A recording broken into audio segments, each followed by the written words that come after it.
where in ancient civilizations did they say God lived? God lived next to a river, next to a tree, in a tree.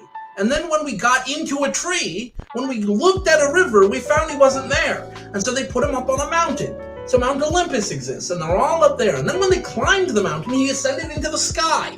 And now that he's out of the sky, he's out in space. And now that we've been to space, he's a timeless, spaceless, immaterial mind.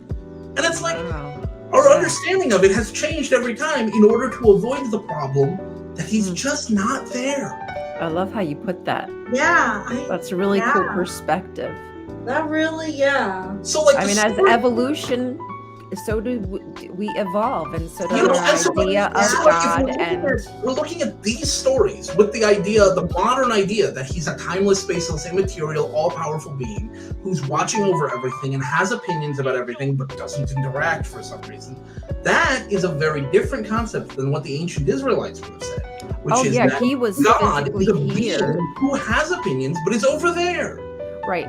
You can see him. There are times where he actually has a physical, material body, right, walking around. Like a super powerful wizard walking around. Right. And sometimes the big wizard wants to be here, and sometimes he just lets you just do whatever he wants. He's a fickle being. Yep. And you know what? I find that a more respectable opinion, because at the very least it explains the facts.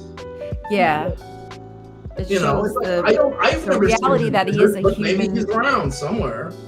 It's like it's the archetype that just is a bit more true to who we are as humans. And I don't think this immaterial, I don't think it works, which I think is why society is struggling. It really does not work. It's not dynamic enough for our brains. Right, like we're all decided that ethics is a thing that we can grapple with. It's a thing that we can figure out on our own. We don't need to look to an old book for that.